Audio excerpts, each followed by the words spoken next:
Good morning friends, હું અજય ત્રિવેદી અને આજે આપણે ધોરણ 10 વિષય વિજ્ઞાનમાં ચેપ્ટર 1 નો આજે 9મો ભાગ જોઈ રહ્યા છીએ. મિત્રો, આ ચેપ્ટરના દરેકે દરેક વિભાગ આપણે કુલ 8 જોઈ ચૂક્યા છીએ. શરૂઆતથી માંડી અને અત્યાર સુધીના આપણે ટેક્સ્ટ બુકના દરેકે દરેક પાર્ટની આપણે ચર્ચા ડીપમાં કરેલી છે. હવે આજે આપણે વિઘટન પ્રક્રિયાઓ વિશે શીખીશું. એમાં એક અગત્યનો પ્રયોગ પણ શીખવાના છીએ જે 3 માર્ક્સમાં પૂછાશે અને સાથે સાથે 2 માર્ક્સનો એક અગત્યનો એક્ઝામ્પલ એટલે કે પ્રશ્ન પણ આપણે જોવાના છે. પણ મિત્રો, આ કેમેસ્ટ્રી છે અને રસાયણ વિજ્ઞાનમાં જ્યાં સુધી તમારા અણુસૂત્રો સંજ્ઞાઓ જો તમે તૈયાર નહીં કરી હોય તો આ ચેપ્ટરો તમને હાર્ડ લાગશે અને એટલા માટે જ આપણે પહેલો વિભાગ આ ચેપ્ટરની અંદર આવતા બધા જ અણુસૂત્રોની માહિતી આપણે એકઠી કરી હતી અને તમે તૈયાર પણ કર્યા હશે.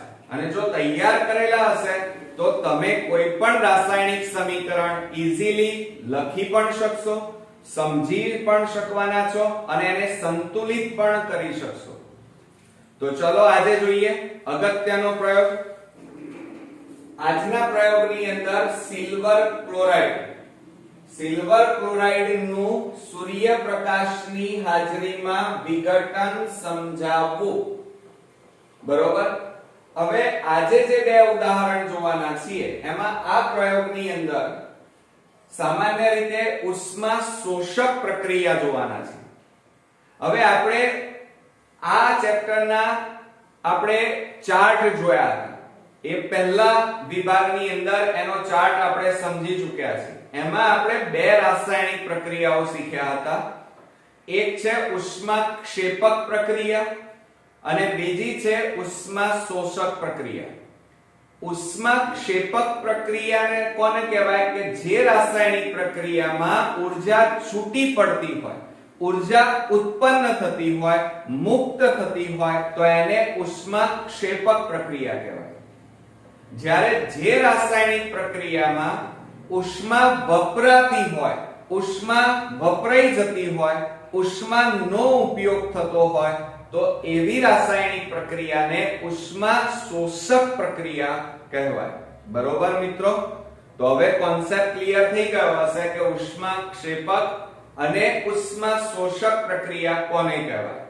આજે જે પ્રયોગ આપણે જોવાના છીએ એ ઉષ્મા શોષક પ્રક્રિયા છે, જેમાં ઉષ્માનું શોષણ થાય છે, ગરમીનું શોષણ થાય છે, ઊર્જાનું શોષણ થાય છે, ઊર્જા વપરાય છે મિત્રો.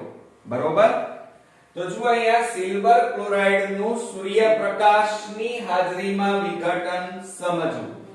હવે આપણે જાણીએ છીએ કે સૂર્યમાંથી 2 ઊર્જાના સ્ત્રોતો છે. કયા કયા? એક તો પ્રકાશ ઊર્જા અને બીજી છે ઉષ્મા એટલે કે ગરમી ઊર્જા. આ 2 ઊર્જાઓ છે અને એ 2 ઊર્જામાંથી કોઈ એક ઊર્જા વપરાઈ જાય છે, શોષિત થઈ જાય છે, માટે આ રાસાયણિક પ્રક્રિયાને ઉષ્મા શોષક પ્રક્રિયા કહી શકાય. હવે જુઓ મિત્રો, એની પદ્ધતિમાં આપણે વાત કરીએ કે એક તમારે રકાબી લેવાની. હવે રકાબી તમે ઘરમાં રસોડામાં જોઈ હશે કે તમે જે ચા પીવો છો એ રકાબી એ વાસ્તવમાં પોર્સેલિનના ટુકડા કહેવાય. પોર્સેલિનની રકાબી કહેવાય. ચિનાઈ માટીમાંથી બનેલી છે. તો એ જ વસ્તુ એ રકાબીને આપણે તોડી નાખીએ અને એના જે ટુકડા તૈયાર થાય એ ટુકડા પ્રયોગશાળામાં જાય એટલે એને પોર્સેલિનના ટુકડા કહેવાય. બરોબર? હવે આ જે પોર્સેલિનની રકાબી અથવા તો આપણે જે ઘરમાં વાપરીએ છીએ એ રકાબીની અંદર તમારે શું કરવાનું? ધ્યાન રાખજો. ચિનાઈ માટીની આ રકાબી છે, એને ગરમ કરો એટલે એ મજબૂત બની જાય અને પછી મોટા ભાગે એ આપણે બાષ્પ વાટકી તરીકે પણ ઓળખીએ છીએ. એ ચિનાઈ માટીની જે ડીશ છે એમાં 2 ગ્રામ સિલ્વર ક્લોરાઇડ નો ભૂકો લઈ લેવાનો, પાવડર લેવાનો. હવે આ પાવડર લીધા પછી તમારે આ ડીશને 12 તડકામાં સૂર્યપ્રકાશની હાજરીમાં મૂકી દેવાનો. મૂક્યા પછી થોડા સમય પછી આ ભૂકાનો કલર તમારે ચેક કરવાનો છે, બરોબર? તો ચાલો એમાં શું ફેરફાર થાય છે એ આપણે જોઈએ. તો આ રકાબીમાં તમે લીધું હતું શું? Silver chloride. સમજો જરા, સિલ્વર ક્લોરાઇડ એટલે ધ્યાન આપજો, AgCl કહેવાય. શું કહેવાય? AgCl2 એટલે કે સિલ્વર ક્લોરાઇડ. આ જે પાવડર તમે રકાબીમાં લીધો છે, બહાર તડકામાં સૂર્યપ્રકાશની હાજરીમાં થોડો સમય મૂક્યા પછી જ્યારે એનું અવલોકન કરવામાં આવે ત્યારે આ સિલ્વર ક્લોરાઇડ સફેદ રંગનું હોય છે અને તડકામાં મૂક્યા પછી થોડા સમય પછી એનો રંગ જોતા એ કેવો બની જાય છે? ભૂખરો બની જાય છે. સમજો જરા કે સૂર્યપ્રકાશમાં મૂકતા પહેલા સિલ્વર ક્લોરાઇડ એ કેવા રંગનો હોય છે મિત્રો? સફેદ રંગનો હોય છે પાવડર. સૂર્યપ્રકાશમાં થોડા સમય રાખી મૂકતા સિલ્વર ક્લોરાઇડનો રંગ સફેદમાંથી કેવો બની જાય છે મિત્રો? ભૂખરો બની જાય છે. એટલે સફેદ હતો પણ સૂર્યમાં મૂક્યા પછી એ કેવો બની જાય છે? ભૂખરા રંગનો બને છે. આમ સૂર્યપ્રકાશની હાજરીમાં મોટા ભાગે કઈક એવી રાસાયણિક પ્રક્રિયા થાય છે જેના કારણે સિલ્વર એટલે કે સિલ્વર ક્લોરાઇડનો સફેદ રંગ નાબૂદ થઈ અને ભૂખરો રંગ બની જાય છે. તો એને રાસાયણિક પ્રક્રિયા સ્વરૂપે કેવી રીતે દર્શાવી શકાય? તો તમે જુઓ, અહીંયા સિલ્વર ક્લોરાઇડ એટલે AgCl પાવડર સ્વરૂપે છે એટલે ઘન સ્વરૂપ કહેવાય, સોલિડ. એટલે આપણે S લખ્યું અને હાજરી કોની છે? સૂર્યપ્રકાશની હાજરી છે. એટલે સૂર્યપ્રકાશમાં બે ઉર્જા હોય, એક પ્રકાશ ઉર્જા અને ઉષ્મા ઉર્જા. એનું શોષણ થશે, વપરાશે, ઉર્જા વપરાય છે જેના કારણે Ag અને Cl બંને છૂટા પડે છે. એટલે કે સિલ્વર એટલે ચાંદી કહેવાય અને Cl એટલે ક્લોરીન કહેવાય. એ બંને એકબીજાથી છૂટા પડે છે. એટલે સમજો મિત્રો કે આ જે પ્રક્રિયક એક જ છે અને પ્રક્રિયકને ગરમી આપતા, સમજો જરા, કાં તો એને ગરમી આપો છો, કાં તો એને પ્રકાશ આપો, કાં તો એને વિદ્યુતની મદદથી મોટા ભાગે છૂટા પાડી શકાય છે અને નિપજોના નાના નાના ટુકડા મળે છે. એટલે પ્રક્રિયકને ઊર્જાની હાજરીમાં શું થાય છે? એનું નાના નાના ટુકડાઓમાં વિભાગ પાડી શકાય છે, વિઘટન કરી શકાય છે. તો અહીંયા સિલ્વર અને ક્લોરીન, સિલ્વર એટલે ચાંદી, એ કેવા સ્વરૂપે મળશે તમને? સોલિડ, ભૂકા સ્વરૂપે છે. અને ક્લોરીન એ વાયુ સ્વરૂપે મળે છે, એટલા માટે અહીંયા G લખ્યું. હવે આ રાસાયણિક પ્રક્રિયા આપણી સંતુલિત છે કે નહીં એ પણ જોડે જોડે ચેક કરી લેવાનું. જુઓ અહીંયા સમજો જરા, આ સિલ્વર એટલે Ag કહેવાય. Ag કેટલા છે? 2. તો આ બાજુ નિપજમાં પણ Ag કેટલા છે? 2. ક્લોરીન ની વાત કરીએ તો ક્લોરીન કેટલા? 2. તો અહીંયા ક્લોરીન પણ કેટલા? 2 છે. ઓકે મિત્રો, તો આ રીતે મોટા ભાગે આપણે આપણું રાસાયણિક સમીકરણ સંતુલિત છે એમ કહી શકાય. બીજું એના જેવી જ બીજી એક ઉદાહરણ લઈએ, સિલ્વર બ્રોમાઇડ. સિલ્વર બ્રોમાઇડ એટલે AgBr કહેવાય. જે પણ ભૂકા સ્વરૂપે આપણે લેવાના છીએ અને એ પણ સોલિડ કહેવાય એટલે S લખ્યો. અને અહીંયા પણ સૂર્યપ્રકાશની હાજરી હોય અથવા ઉષ્મા ઉર્જા અથવા વિદ્યુત ઉર્જાની મદદથી એનું વિઘટન થાય છે. પ્રક્રિયકનું વિઘટન થઈ અને નાના નાના ટુકડાઓમાં એનું વિઘટન થઈ જાય છે, નાના નાના ટુકડા મળે છે. એટલે સિલ્વર એટલે ચાંદી જે આપણને સોલિડ સ્વરૂપે મળે છે અને બ્રોમિન એ વાયુ સ્વરૂપે મળે છે. એટલે જેમ અહીંયા ક્લોરીન વાયુ સ્વરૂપે મળતો હતો એ રીતે બ્રોમિન ગેસ વાયુ સ્વરૂપે મળે છે. હવે સંતુલિત સમીકરણ છે કે નહીં એ ચેક કરીએ. તો અહીંયા જુઓ મિત્રો, Ag કેટલા છે? 2. તો આ બાજુ નિપજમાં પણ સિલ્વર કેટલા? 2. બ્રોમિન ની વાત કરીએ તો બ્રોમિન અહીંયા 2. તો અહીંયા પણ બ્રોમિન 2 છે. એટલે બંને બાજુ નિપજ અને પ્રક્રિયકો સંતુલિત છે એમ કહી શકાય. બરોબર મિત્રો, પણ તમે આ બંને રાસાયણિક સમીકરણ જોયા પછી બરોબર ધ્યાનથી ચેક કરો કે પ્રક્રિયકો કેટલા છે? એક જ પ્રક્રિયક એક છે. બીજું એમને સૂર્યપ્રકાશ હોય કે ઉષ્મા ઉર્જા અથવા વિદ્યુત ઉર્જાની મદદથી નાના નાના ટુકડાઓમાં એને વિભાજિત કરી શકાય છે. એટલે એકમાંથી એક અથવા અનેક નિપજો પ્રાપ્ત થાય છે. બીજું આ મોટો ટુકડો કહેવાય, એમાંથી બે નાના ટુકડા બને છે. બરોબર, પણ કોની હાજરીમાં? તો અહીંયા ઊર્જા વપરાય છે, માટે આ આખી રાસાયણિક પ્રક્રિયાને ઉષ્મા શોષક પ્રક્રિયા કહેવાય.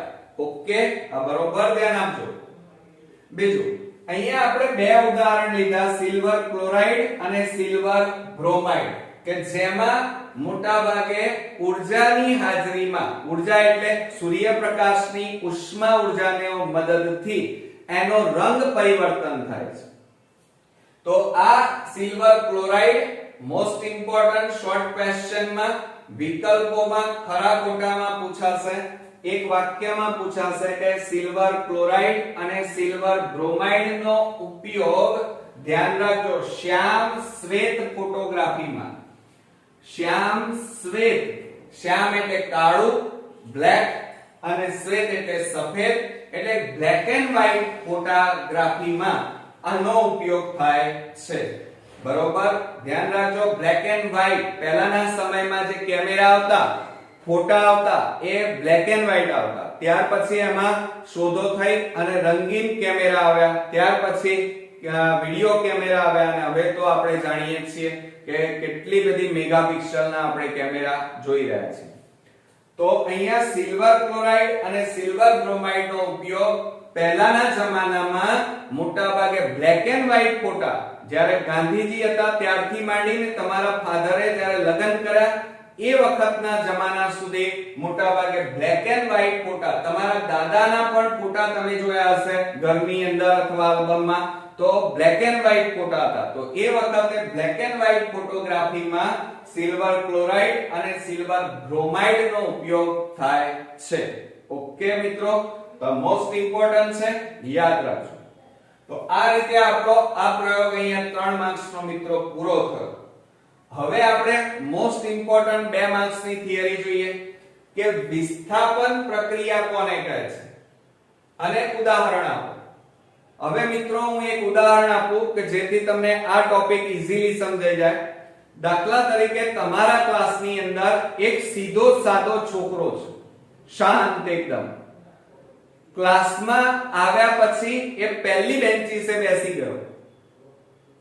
ત્યાર પછી એક છોકરો મોડો આવે છે, જે તોફાની છે, બહાદુર છે, શક્તિશાળી છે, અને એટલે એમ કહી શકાય કે મોડો આવ્યો છે જે છોકરો એ સક્રિય છે, તાકાતવર છે. તો એ શું કરશે? પહેલી બેન્ચીસે જે પેલો સીધો સાદો છોકરો બેઠો છે, શાંત બેઠો છે, એને નબળો છોકરો છે, એને ધક્કો મારીને છેલ્લી બેન્ચે મોકલી દેશે, અને પોતે ભલે મોડો આવ્યો છે પણ તાકાતના જોરે સક્રિય છે એટલે પહેલી બેન્ચીસે બેસી જશે. એટલે કોણે તાકાત વાપરી? જે તાકાતવર હતો એ, સક્રિય હતો એ. તો બસ અહીંયા એ જ ઉદાહરણમાં આપણે અહીંયા ભણવાનું છે કે જે રાસાયણિક પ્રક્રિયામાં વધુ ક્રિયાશીલ, સમજો, વધુ ક્રિયાશીલ તત્વ એટલે પેલો તાકાતવર છોકરો એ ઓછા ક્રિયાશીલ એટલે નબળા છોકરા તત્વને તેના સંયોજન એટલે કે દ્રાવણમાંથી, દ્રાવણ એટલે બેન્ચીસમાંથી દૂર કરી નાખે છે. આ ક્રિયાને વિસ્થાપન પ્રક્રિયા કહે છે.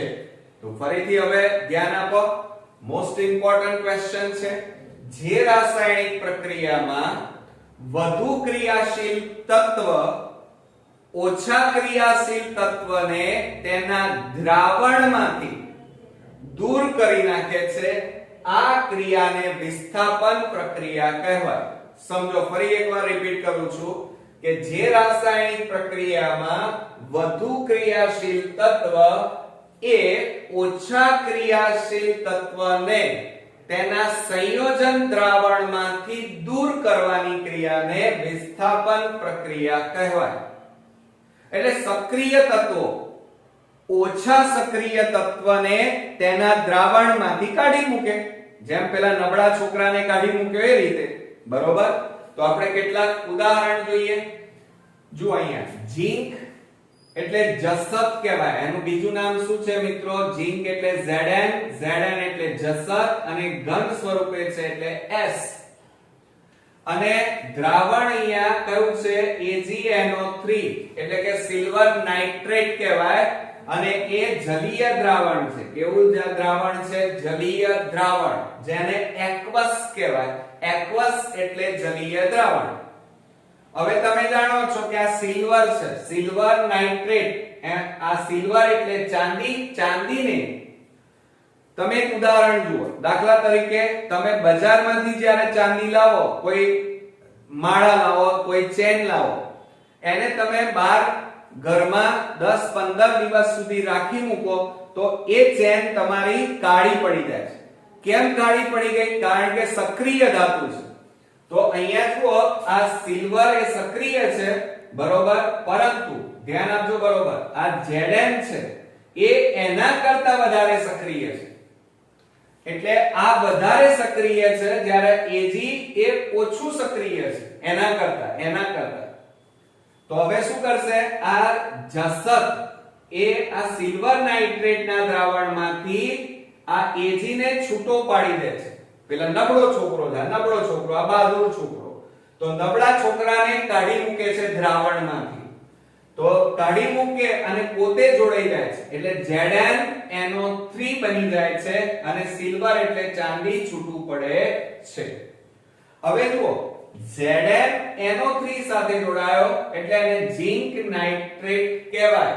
હવે ઝિંક નાઇટ્રેટ નું અણુસૂત્ર શું છે?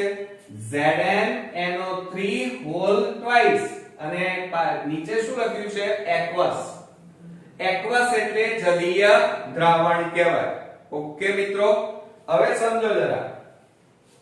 હવે બંને બાજુ આપણું સમીકરણ સંતુલિત છે કે નહીં એ પણ ચેક કરી લઈએ.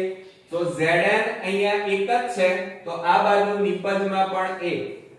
હવે સિલ્વર અહીંયા 2 છે તો સિલ્વર પણ આ બાજુ 2. NO3 કેટલા છે જુઓ, આગળ 2 છે એટલે NO3 2 કહેવાય, નાઇટ્રેટ 2. તો અહીંયા પણ આ નાઇટ્રેટ 2 કહેવાય. એટલે બંને બાજુ તમારા અણુ પરમાણુની સંખ્યાઓ, તત્વોની સંખ્યાઓ સમાન છે. એટલે આ સમીકરણ સંતુલિત કહી શકાય. એ જ રીતે આપણે બીજું એક ઉદાહરણ લઈએ, આયર્ન.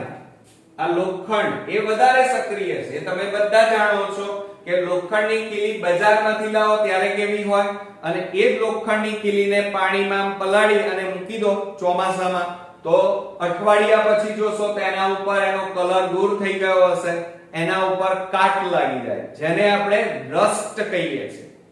તો આ આયર્ન એ વધારે સક્રિય છે, જ્યારે એની સરખામણીમાં તાંબુ ઓછું સક્રિય છે. સમજો જરા, તાંબુ પણ સક્રિય છે, પણ તમે જુઓ, લોખંડનું એક વાસણ લો અને તાંબાનું વાસણ, બંને એ સરખા દિવસ તમે રાખી મૂકો તો તાંબાના વાસણો લાંબા સમયે પોતાનો કલર એટલે કે પોતાની ચરકાટ ગુમાવે છે, જ્યારે આ લોખંડ અઠવાડિયામાં મોટા ભાગે પોતાની ચમક ગુમાવી બેસે છે. એટલે આ આયર્ન વાતાવરણમાં રહેલા ઓક્સિજન સાથે ઝડપથી પ્રક્રિયા કરે છે, એટલે આ વધારે સક્રિય છે, આ ઓછું સક્રિય છે. એટલે આ કોપર સલ્ફેટ નું દ્રાવણ છે, જે જલીય દ્રાવણ કહેવાય, એક્વસ. અને આયર્ન એક ઘન સ્વરૂપે છે અને સોલિડ કહેવાય. તો આ સક્રિય ધાતુ આ દ્રાવણમાંથી કોપર એટલે કે તાંબાને દૂર કરી નાખે છે, કાઢી નાખે છે.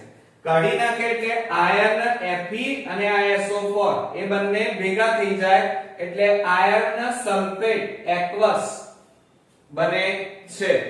અને શું છૂટું પડે છે? કોપર એટલે તાંબુ, સોલિડ એટલે કે ઘન સ્વરૂપે છૂટું પડે છે.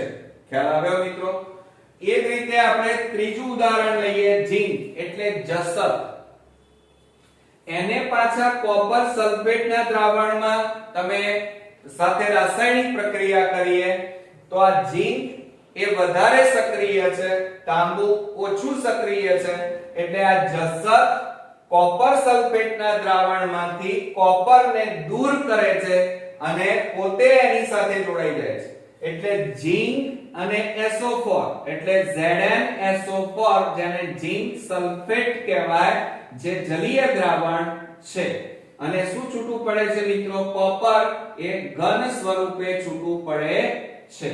ઓકે, લાસ્ટ છેલ્લું ઉદાહરણ લઈએ. લેડ એટલે શીશુ કહેવાય, Pb એ ઘન સ્વરૂપે છે અને એને કોપર ક્લોરાઇડ, આ વધારે સક્રિય ધાતુ કહેવાય, આ ઓછી સક્રિય ધાતુ છે, એટલે આ વધારે સક્રિય ધાતુ ઓછા સક્રિય ધાતુ ધરાવતા દ્રાવણમાંથી, આ કોપર ક્લોરાઇડ કહેવાય, CuCl2, એટલે કોપર ક્લોરાઇડ નું જલીય દ્રાવણમાંથી કોપરને કાઢી મૂકે છે, દૂર કરે છે, અને આ લેડ ક્લોરીન સાથે જોડાઈ જાય છે.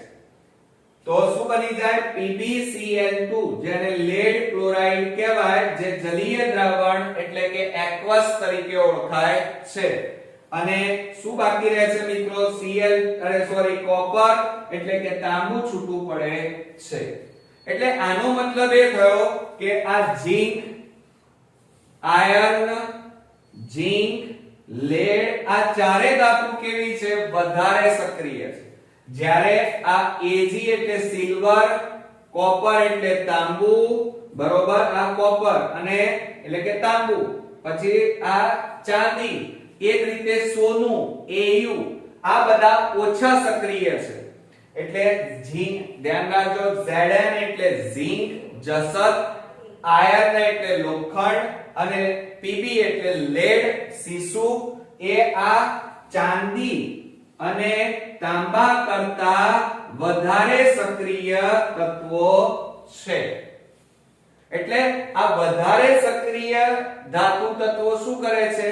જલીય દ્રાવણમાંથી ઓછા સક્રિય ધાતુ તત્વોને દૂર કરી નાખે છે અને પોતે જોડાઈ જાય છે, પોતે એની સાથે દ્રાવણ સાથે પ્રક્રિયા કરી લે છે. તો અને આ ઓછી સક્રિય ધાતુ તત્વોને દૂર કરવાની જે ક્રિયા છે અને પોતે જોડાઈ જાય છે, માટે આ ક્રિયાને આપણે વિસ્થાપન પ્રક્રિયા કહીએ છીએ. હવે આ સમીકરણ બેલેન્સમાં છે કે નહીં ચેક કરીએ. લેડ કેટલા? 1, અહીંયા 1, આ Pb 1, અહીંયા Cl2 કેટલા? 2, તો આ Cl2 કેટલા? 2, કોપર કેટલા? 1, તો અહીંયા કોપર 1. આ રીતે તમે જ્યારે પરીક્ષામાં અથવા તૈયારી કરતા હોય ત્યારે દરેક રાસાયણિક સમીકરણ સંતુલિતમાં તમે લખ્યું છે કે નહીં એ ખાસ ચેક કરી લેજો, કારણ કે ભૂલથી પણ જો તમે આ બગડો લખવાનો રહી ગયો, આખો પ્રશ્ન તમે બોર્ડમાં લખીને આવ્યા છો, 1 માર્ક્સ કપાઈ જશે, તમારી બધી મહેનત પાણીમાં જશે. કેમ? કારણ કે તમારું આ સમીકરણ સંતુલિત નથી મિત્રો.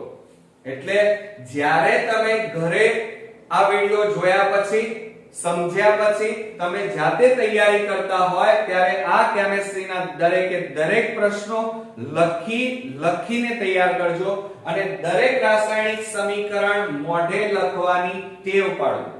દરેક રાસાયણિક સમીકરણ 5-5 વાર લખી કાઢજો, તો તમારે બોર્ડમાં આ વિભાગના રસાયણ શાસ્ત્રના 5 ચેપ્ટરમાંથી એક પણ માર્ક્સ મિત્રો કપાશે નહીં.